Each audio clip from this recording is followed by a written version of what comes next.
After years of successful operation of the school tuition organization program, we're now excited that we have bills for educational savings accounts that are in action here in the Capitol just an hour or so ago.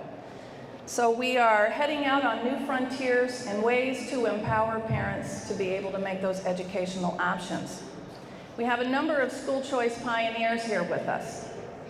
Our first speaker today is Senator Jerry Bayne. Senator Bayne was first elected to the Iowa Senate in 1996 after serving as Boone County Supervisor. Growing Iowa's economy has been an important part of Senator Bayne's work in the Senate. He currently serves on the Senate Education Committee, as well as Ethics, Natural Resources, Environment, and the Ways and Means Committees. He continues to focus on ways to create jobs and attract more businesses to the state. Senator Bayne graduated from United Community High School and has been farming near Boone for over 40 years. He and his wife Denise have 2 sons, 2 daughters, and are the proud grandparents of 6 grandchildren. Is that an accurate count still? All right. Senator Bayne has been a true champion for school choice in the state of Iowa and for education savings accounts. Last year, he introduced Senate File 2154, which proposed a universal ESA program, and he secured the support of the entire Republican caucus. This session, he has already introduced a similar ESA bill, Senate File number 240. Please welcome Senator Jerry Bayne. Good afternoon, everybody. Is this exciting or what? Welcome to the Iowa Capitol. Thanks for coming down here. Well, I got to start off by telling a special shout out and a special thanks to Trish Wilger for all her hard work. And also, I would be remiss if I didn't mention Tom Chapman and Eric Goranson. They worked tirelessly to help us get that education savings account bill prepared and ready for operation. And I also want to add Gannon Hendrick, our Republican staffer that worked hard on this bill. He did an absolutely awesome job. I also got to thank again, and she mentioned this, the entire Republican caucus. We have all 24 Republicans signed on as co-sponsors on that bill. And I think everybody give a round of applause to them for being willing to step up for school choice. And I also even want to give a quick shout out to Chris Hagenow in the House. He's done just an awesome job on this, and if it wasn't for him, I don't think we could have it going in the House of Representatives. So a special thanks to Chris as well.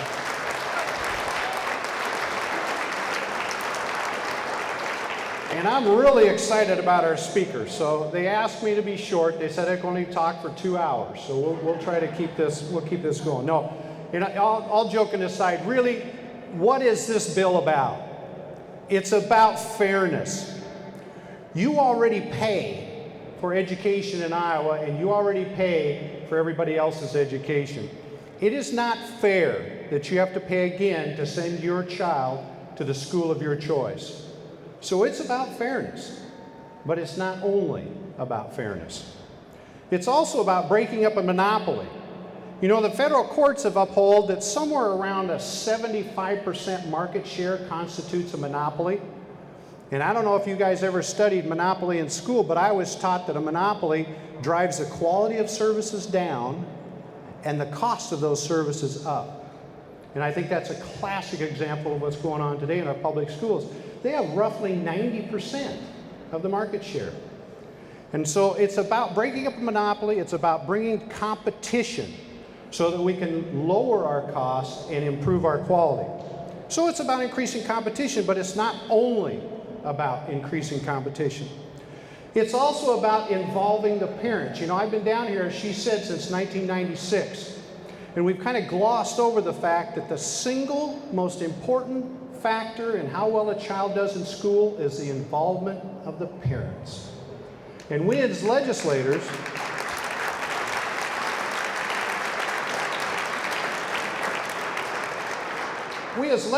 have been struggling on how do you involve parents.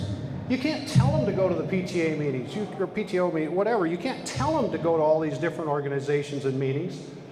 But I believe with an ESA, when they get actually involved in the education of their child, they can make a difference, and they feel involved, and they are involved, and that actually draws them in. And there's another component of this bill that is a financial incentive to involve the parents, and that is if you can save money over and above the amount that the state puts in, you can roll that money into your child's college education. And I think that's an important factor that makes this bill especially different, and I'm really proud of that fact. So it's about involving the parent, but it's not only about involving the parent. When this all boils down to it, what we're really talking about is the best educational experience for our children and what really can teach them to be productive for the next generation. And I am so excited, and I am so proud you're here. I'm so proud to be associated with this, and I can't thank you for all you've done, and I really look forward to making this a reality in Iowa. So thank you very, very much. Thank you so much, Senator Bain. Next, we have Representative Chris Hagenow. He was first elected to the Iowa House in 2008 and is currently serving his third term representing House District 43, comprised of Windsor Heights. Following the 2012 election, Chris was chosen by his colleagues to serve as the House Majority Whip for the 85th General Assembly. Chris is a sixth-generation Iowan raised in Cedar Falls. He graduated from Price Laboratory School and the University of Northern Iowa, magna cum laude in 1994. Representative Hagenow earned his JD from the University of Iowa College of Law in 1997 and is a member of the Iowa State Bar Association. Chris is a founding partner of the Des Moines law firm of Whitaker, Hagenow, and Gustav, practicing in corporate law, real estate, trusts, estates, and civil litigation. Chris and his wife, Amanda, were married in 2005 and have 3 children, Owen, Noah, and Sophia. Amanda is a native Iowa farm girl from Poweshiek County and is a graduate of Iowa State University. Amanda is a licensed dietitian and works at Hy-Vee in their corporate office in West Des Moines. The Hagenows live in West Windsor Heights and attend Westkirk Presbyterian Church in Urbandale. Representative Hagenow has been a tremendous supporter of ESAs and introduced his own legislation with the help of others last year. Please welcome Representative Chris Hagenow. Thank you very much for being here. This is a very encouraging day for me personally. I think you should be encouraged by this day for the school choice movement. And it's a wonderful opportunity to meet a lot of you, visit with some old friends, and see all of you wearing this yellow shirt because that's why we're here doing this today. But earlier, before this started, I had a chance to have some of the students from St. Teresa's come up, and we got to go in the House chamber and visit for a little while and take some pictures. And I asked them, I said, how many of you like your school? Hands shot up. You do? Yeah, look, they really do. And I said, how many of you appreciate that your parents made this choice to send you to your school? Again, very excited. Yeah, they still are. And that's why we're here. Because I want every child to have that choice in Iowa.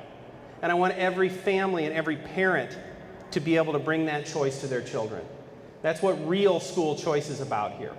Because I look out on all of you wearing the yellow shirts, and I think all 150 legislators in this building, regardless of where they're at on this bill, regardless of their party affiliation or their ideology, they care about trying to do the very best for each one of you. But those of you that have had the opportunity and availed yourself of this choice, you know the real value. You know how important it is and what you get out of this school choice. And because I see it too, I'm a private school parent myself. My oldest, Owen, is a first grader at Des Moines Christian. And it has been tremendous for him. And to see what he's bringing home and to see how he is thriving in that environment is something that, as a parent, is beyond words how valuable that is for my wife and I. So I'll keep it simple today because I can't give quite the speeches that Senator Bain can. Just remember, it is about you. And it's about making sure that every student in this state can come up here and wear that yellow shirt and go to the school they want to and get the very best, regardless of whatever educational setting they choose. So thank you for being part of that. Thank you for being up here and talking to us and sharing that message and continuing to be voices and advocates for that in your community. So my message to you is just thank you. Have a great day. All right, I need the students in the crowd to do me a favor. Tell me what your shirt says. Now, we were supposed to have a lot more people here today, so you're going to have to make up for them, okay? Tell me again, louder. What does your shirt say? School choice now. One more time, even louder. School choice now.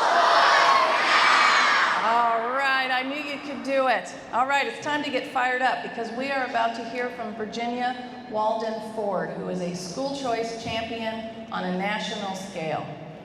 She is a native of Little Rock, Arkansas, and was raised by William Harry Fowler and Marion Virginia Fowler Armstrong, both public school educators.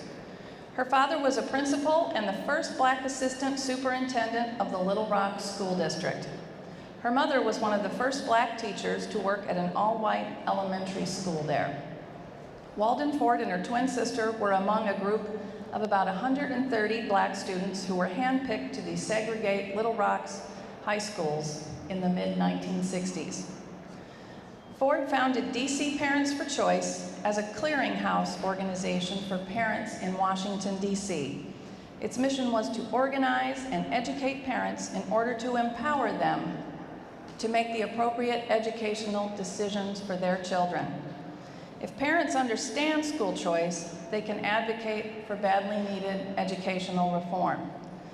Call to action in January of 2003 to help lead the effort to get school choice legislation passed in the District of Columbia.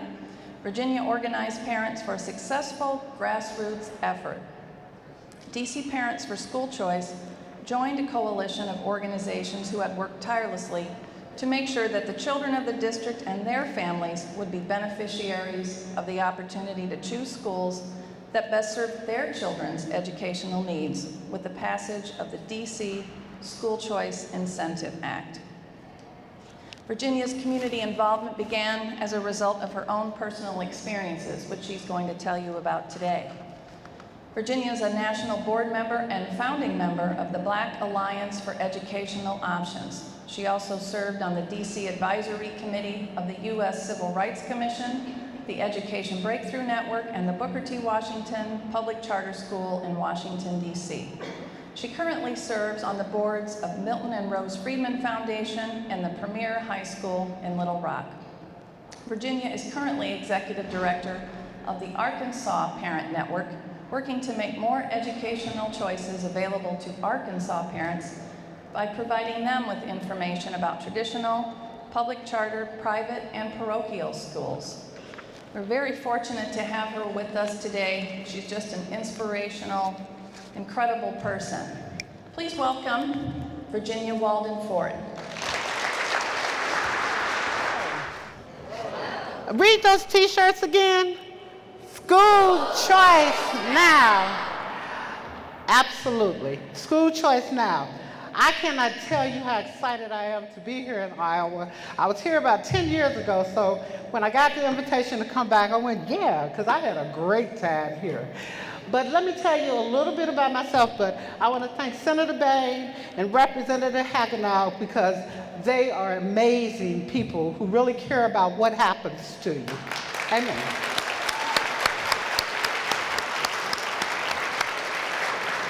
And I want to absolutely thank Trish for inviting me here. I think you all are doing amazing work here in Iowa, and as I sit in other places and look to see what's happening, I am really excited. But let me tell you a little bit about my story. I'm a parent, Senator Bain. That's who I am. So no matter what I do or what my bio says, my heart is just with my children and children all over the country. You know, years ago in 1996, I started this too. My son was failing in the school he was enrolled in. And we got a private scholarship to attend any school in DC. And I remember going around to different schools and wondering, you know, is this going to be the right fit for him? Is this going to be the right fit for him? And we walked into one school and he started smiling. Now, you know how y'all are. It takes a lot to make y'all smile. And he was 13. And we walked through the school and he smiled and he greeted people. And I'm thinking, who is this child? You know, I had never seen him talk that much. At the end of the tour, we decided that this was the school for him. He became a great student. He started, you know, doing athletics. And I remember saying to him, why are you acting so different? Why do you want to get up and go to school every day? Because we fought every day. And he said, for the first time in my life, somebody other than you, Mama, cares about what I learned. First time in his life, he felt like somebody other than me cared about whether he learned. And it was a wonderful, wonderful experience for him. He went on to do really well. He's an adult now. But when I look at him, I think when parents have a choice, it really changes lives. So that was kind of my first time I was a parent. I'm a parent. But I thought to myself, we have got to do more. My child shouldn't be the only one that's doing well. There are kids everywhere that need to have the same opportunity to do well in school. What can I do? I began to speak out about it. I began to talk to anybody who was listening. I'm sure I got on lots of people's nerves. And I would say, what can we do to help children, help you all? What can we do to make it right? And right at that time, there was legislation in Congress, and I was in Washington, D.C., so it was really cool. And there was legislation in Congress, and I was able to testify before the House Education Committee about my experiences, and somebody liked me, so we began to do it a lot. And we were able, in 2003, to have a really great legislative fight. And parents all over D.C. came. I think there were 2,000 parents that came to support this legislation. And we went to Capitol Hill. You know something? We had yellow T-shirts. Every time when I'm looking out here, I'm having flashbacks to our fight. We had yellow T-shirts, and they really stood out. You all don't know how great you look from here. You know, it's exciting. You know, you make an impact. And actually, I wanted a yellow T-shirt to wear, but I haven't gotten it yet. But we went around from legislator to legislator. And see, we had a hard job for us because this was D.C., so the legislators were from different states. And so we had to convince them that we, the children of the District of Columbia, needed help and to help us. And it was an amazing effort. Parents stood courageously and spoke out about their children. I'm a parent. That's who I am. I can talk about William and Maisha and Michael all day long, as your parents can talk about you all day long. It was a good experience, and we did this for a whole year. Can you imagine coming up here every day for a year and walking around talking to legislators and talking to supporters for a whole year, and ultimately we won. And that was great. So we have a scholarship program, federal scholarship program in DC that benefits the children of the district. But what I want to tell you about are some of the children. Carlos Battles was in the 9th grade. Who's 9th graders here? 8th and 9th graders? Raise your hand. So he was your age. Think about this. And when I said to him, Carlos, what do you want to do with your life? He said, I don't know, probably sell drugs, probably be homeless. I had never seen such hopelessness, you know. And so I said, well, you can sign up and get a scholarship and go to a school of your parents' choice, and maybe that'll make a difference. And he said, okay, you know, as 9th graders say, okay. But he ended up going to a school of his choice in 2004. And this summer in June, he's going to graduate from college. Now, this was a child who probably would not have gone to college had his parents not had a chance to make a choice about how he was educated, just as your parents have made a choice about how you were educated. Another one of our children, Jordan White, had been in a school and was just bored. You know, she was not excited about school. She didn't really care about going. She received a scholarship, and her parents chose a school for her to attend, and found out she had artistic ability. She learned Japanese, and now she's graduated from, went to college at Oberlin. Now she's living in Japan and teaching English to Japanese students for a major company there. So these are kids that really benefited from school choice. And it's thousands and thousands of stories where parents made a choice and kids really did well. As we move forward with the Education Savings Account, I'm gonna tell you, when Trish invited me, I was so excited because I was like, this is one of my favorite things. Education Savings Accounts give parents the ultimate choice. You take your savings account and you can put your children in educational environments that really work for them. And I've studied them in Arizona and seen how effective that can be. I mean, I love tax credits, I love scholarship programs, but this is something that can benefit all children, every child, you know, and your parents will really, really be excited about this one. So this is something that I am so proud to be here with legislators such as Senator Bain and Representative Hagenow, who really get it and understand how important it is for children and parents to be able to make choices about where they're educated. Every child should be in an environment that works best for them. When I look at my son, again, as an adult, I think about what could have happened to him had it not been for the ability to attend the school I chose. Of course, his smile helped me choose it, but it was a great school. And so as he moves through adulthood, it's really exciting to see how he understands how important this opportunity was for him. And you will, and I'm sure you do now. You know, but the Education Savings Account will be even better.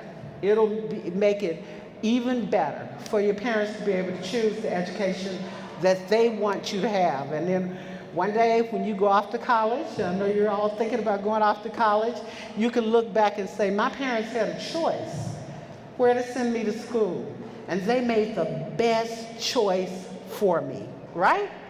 Right? Absolutely. Absolutely.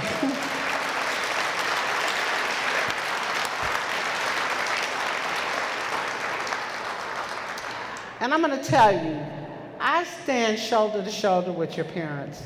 I mean, when I go around the country and I talk to parents and I talk to students, you know, I feel so humbled and honored to stand shoulder to shoulder with parents and legislators and supporters who really understand how important these kind of pieces of legislation are, these kind of programs are for children. And it's one of the greatest things of my life. I really, really love making sure that every child, the rewards are incredible for me. I lay a bit awake at night sometimes thinking about the lives that were affected by the work that so many of us, Trish, and so many others have done to make sure kids have greatest opportunities available. And I really hope that this will continue to move forward. Somebody asked me yesterday, how did I think it was going in the country? I'm hopeful. I'm hopeful, you know, that people will pass legislation this year that will benefit all children. Because I know what happens when children have a chance to get a quality education. It makes all the difference in the world. And the bonus, and Senator Bain, you brought this, the bonus is parents become more engaged as well. You know, until my son was in private school, I felt kind of lost in what my role should be in his education. And once he started private school, I felt welcomed into the school. I felt like I could really contribute something to the school. So the bonus to some of the programs that we've been involved in has been parents became partners with the teachers and supporters, and with their children. Children were able to get together with their parents and understand what was going on educationally for them. So that's been kind of the bonus. To me, this is an exciting day. When I look out here, and I know there were some people who were unable to come, who are here in my heart, but this looks great. I just cannot tell you how excited I am for all of you. I'm going to close, but one of the things that I want to say to the parents that are in the room and the legislators that are in the room, this is something that has stayed with me for 20 years, since I started getting involved. And everywhere I've ever gone, this has been my motto, and many other reformers, not just mine. I think I stole it from somebody, but I really like it. When parents have a choice, children have a chance.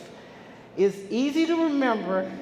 Keep it in your hearts, keep it in your brain, and keep saying, when parents have a choice, children have a chance. God bless you all. Invite me back. I'll come anytime. Thank you so much. So now I have my T-shirt. Thank you, Virginia. Let's give another round of applause.